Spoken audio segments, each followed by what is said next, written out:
ఎప్పుడు sir almost మనోయజ్ఞం 20 years అవుతుందా? 20 years అయింది. 20 ఇయర్స్ అయింది. ఆల్మోస్ట్ చాలా చిన్న ఏజ్లో ఇండస్ట్రీకి వచ్చారు మీరు. దాదాపు డిగ్రీ జర్నలిజం చేస్తూ మనోయజ్ఞం సీరియల్తో ఇండస్ట్రీకి వచ్చి మంచి మంచి హిట్ సీరియల్స్ మనోయజ్ఞం, చంద్రముఖి, కలవారి కోడళ్ళు, స్వర్ణ ఖడ్గం, పెద్ద పెద్ద సీరియల్స్ తీశారు మీరు. అన్ని బ్లాక్ బస్టర్ హిట్స్ సీరియల్స్ అన్ని. సినిమాల్లో బ్లాక్ బస్టర్స్ ఉంటాయని తెలుసు కానీ సీరియల్స్లో కూడా ఆ ట్రెండ్ మీరే క్రియేట్ చేసినట్టున్నారు. నాకు అలా వర్కౌట్ అయ్యింది. ఇప్పుడు మనోయజ్ఞం కూడా సోషల్ ఫ్యాంటసీ.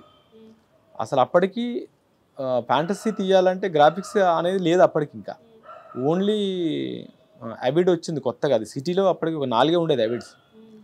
అప్పటిదాకా లీనియర్ ఎడిటింగ్ ఉండేది, నాన్ లీనియర్. అప్పుడు అవిడ్ వచ్చిన తర్వాత ఫస్ట్ సీరియల్ 2 లేయర్లు ఉండేది. దాంట్లో పునర్జన్మ మీద సబ్జెక్టు సోషల్ ఫ్యాంటసీ అంటే ఏంటంటే అందులో చిన్న చీమలతో యాక్ట్ చేయించా, బల్లులతో యాక్ట్ చేయించా. తర్వాత హిమాలయాల్లోకి వెళ్ళినట్టుగా అందులోనే మినియేచర్ ద్వారా వర్క్ చేశా. చాలా డిఫరెంట్ వర్క్ చేశా. మొత్తం daily green mat blue mat ఉండేది చేశా. సో ఫస్టే ఛాలెంజింగ్ సబ్జెక్ట్ పడడం వల్ల ఈజీ అయింది. కృష్ణా జిల్లాలో ముత్యాల అనే ఒక చిన్న గ్రామంలో ఒక కోట, ఆ కోటలో ఆ షూటింగ్ స్టార్ట్ చేసి ఆల్మోస్ట్ అది మరి ఒరిజినల్ గ్రాఫిక్స్ నాకు తెలీదు, హిమాలయ పర్వతాల దాకా తీసుకొని వెళ్ళారు మీరు ఆ సీరియల్ని. హిమాలయాలు నిజంగా చెప్పాలంటే ఐస్ గడ్డలు అంతే.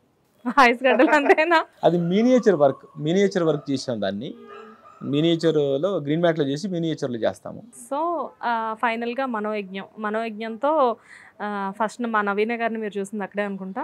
మనోయజ్ఞంలో ఇంట్రడ్యూస్ చేశాను. నవీనని ఇంట్రడ్యూస్ చేశా. గారు పిఏ ఆవిడ, అందులో అసిస్టెంట్గా ఇంట్రడ్యూస్ చేశా. అప్పుడే తను 10th క్లాస్ అయిపోయి.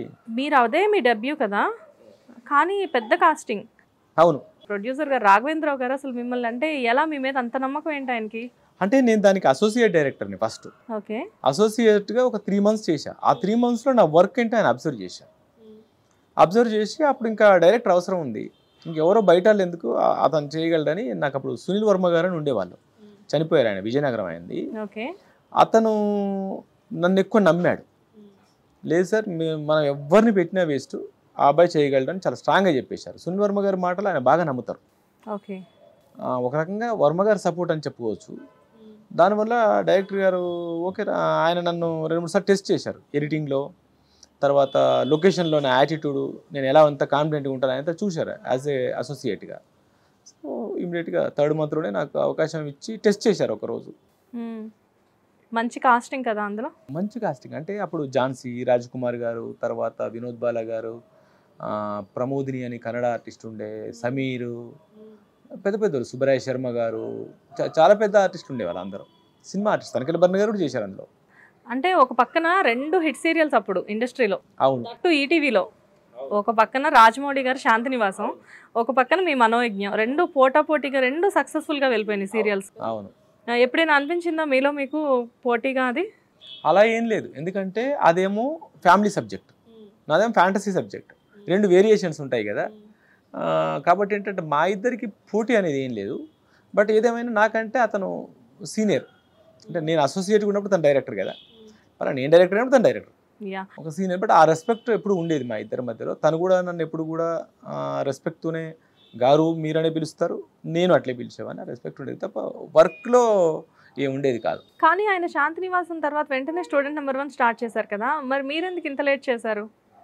అంటే అలా కలిసి టైం చెప్పాను కదా, డెస్టినీ. అప్పుడు నిజంగా చెప్పాలంటే శాంతినివాసం తర్వాత రాజమౌళి గారు కూడా ఇమీడియట్గా సినిమా చేయాలని ఏం లేదు. ఆయనకి ఇంకా 2-3 సీరియల్స్ చేసి కొంచెం ఆర్థికంగా సెటిల్ అవ్వాలనే ఉండే. బట్ ఆయనకు అవకాశం వచ్చింది. ఓకే. నాకేంటంటే నాకు ఫస్ట్ నేను ఇండస్ట్రీ కొత్త, నాకంటూ ఏ సర్కిల్ లేదు, బ్యాక్గ్రౌండ్ లేదు. కాబట్టి నేను ఏ వర్క్ వస్తే చేసి నేను కూడా ఆర్థికంగా నిలబడాలి అంతే తప్ప ఇంకోటి ఏంటంటే అక్కడ మా కాంపౌండ్లో రాఘవేంద్రరావు గారు అంతా సినిమా పీపుల్ అంతా ఉంటారు. మాకు ఏదో టీవీ అనేది అనిపించదు, డైరెక్టరే వచ్చి డైరెక్షన్ చేస్తుంటారు. సో అలాంటి మేము ఎట్లా చిన్నదని ఫీల్ అవుతాం.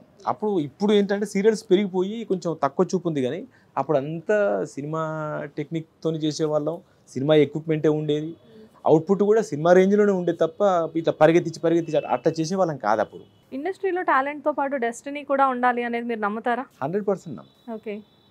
అండ్ రాఘవేంద్రరావు గారి దగ్గర నుంచి అంటే జనరల్గా ఏంటంటే ఆయన ఎంతోమంది డైరెక్టర్స్ని చూశారు, ఆయన ఎంతోమందిని ఇంట్రడ్యూస్ చేశారు, ఆయన చేతుల మీదుగానే మీరు ఇంట్రడ్యూస్ అయ్యారు. సో ఇప్పుడు మీరు ప్రజెంట్ ఒక మూవీ తీసి ఆయన్ని ఇన్వైట్ చేసే స్టేజ్కి మీరు వెళ్ళారు.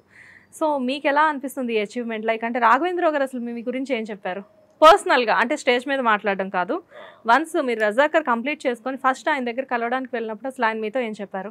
రజాకర్ రిలీజ్ అయినాక పర్సనల్గా కలవలేదు, ఫోన్లోనే మాట్లాడుకున్నాం. ఫోన్లో ఆయన హ్యాపీగా ఉందిరా, నీకు మంచి పేరు వచ్చింది, మా ఇండస్ట్రీ నుంచి మంచి రిపోర్ట్స్ ఉన్నాయి, రివ్యూస్ బాగున్నాయి, ఎవరు మాట్లాడినా సినిమా బాగా తీశాడు మీ అసిస్టెంట్ అంటున్నారు, హ్యాపీగా ఉంది నాకు అని చెప్పాను.